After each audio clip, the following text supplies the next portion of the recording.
Welcome friend. আগামী 22শে June রাজ্য budget পেশ হতে চলেছে এবং বিজেপি সরকার ক্ষমতায় আসার পর প্রথমবারের জন্য ঘোষণা হতে চলা এই বাজেট নিয়ে সাধারণ মানুষের মধ্যে যে উৎসাহ এবং উদ্দীপনা সেটা কিন্তু এই মুহূর্তে তুঙ্গে এবং সরকারি কর্মীদের চোখ ডিএর দিকে।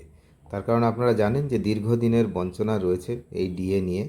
বিগত সরকারের আমল এবং তারও আগে থেকে এই ডিএ নিয়ে আন্দোলন এবং সবচেয়ে উল্লেখযোগ্য বিষয় হচ্ছে এই বাজেটে কি কপাল খুলবে শিক্ষকদের। তার কারণ ওই গ্র্যান্ট ইন এইড সহ শিক্ষকরা তারা কিন্তু বকেয়া টাকার যে পঞ্চম বেতন কমিশনের যে টাকা বাকি ডিএ, সেই ডিএ বাকির কিন্তু 1 পয়সাও তারা পাননি। তো তাদের কপাল খুলবে কি না সেটা তো 22 তারিখেই বোঝা যাবে। এবং এই সঙ্গে কিন্তু আরও একটি বিষয় ঘোষণা হতে পারে, এটা নিয়েও কিন্তু এই মুহূর্তে সবাই আশা করে রয়েছে। সেটা কি না, সরকারি হেলথ স্কিমের যে সুবিধা সেই দাবি কিন্তু তুলেছে পশ্চিমবঙ্গের শিক্ষক মহল। তো ওয়েস্ট বেঙ্গল হেলথ স্কিম যেটা চালু করার দাবি জানিয়ে সরব হয়েছে কিন্তু শিক্ষকরা। এই বিষয়ে গত 29শে মে নবান্নে নতুন সরকারের মুখ্যমন্ত্রী ও মুখ্য সচিব এবং অর্থ সচিবের কাছে লিখিতভাবে আবেদন জানানো হয়েছে, এমনটা কিন্তু হয়েছে। এবং প্রাথমিক থেকে উচ্চ মাধ্যমিক স্তর পর্যন্ত শিক্ষকদের এই সরকারি হেলথ স্কিমের আওতায় আনার কিন্তু দাবি বহুদিন ধরেই তোলা হচ্ছিল।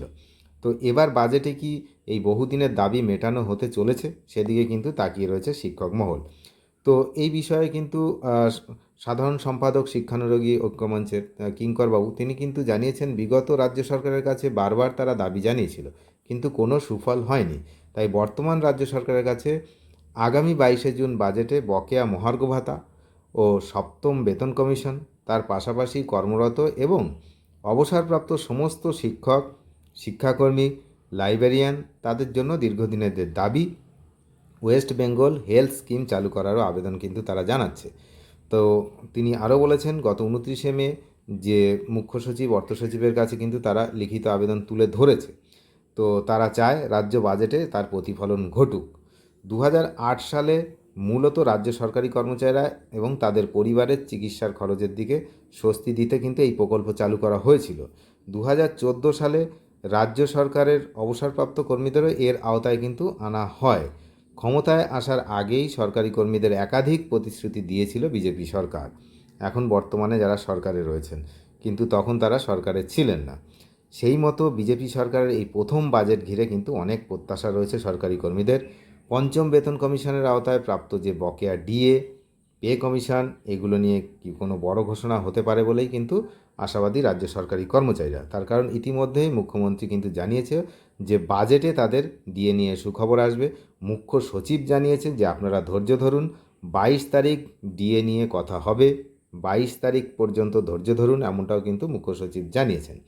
তো এবার বহুদিনের বঞ্চনার পর শিক্ষকদের সমস্ত দাবি রাখা হয় কিনা সেদিকটাই কিন্তু আমরা মেনলি দেখছি। তার কারণ অন্য সরকারি কর্মচারী যারা রয়েছেন তারা বকেয়া টাকার কিছু অংশ পেয়েছেন, যদিও বলা হচ্ছে সরকারের পক্ষ থেকে যে পুরোটাই মিটিয়ে দেওয়া হয়েছে, কিন্তু যারা পেয়েছেন তারা বলছেন যে না, আমাদের হচ্ছে যতটা প্রাপ্য ততটা আমরা কিন্তু এখনও পাইনি।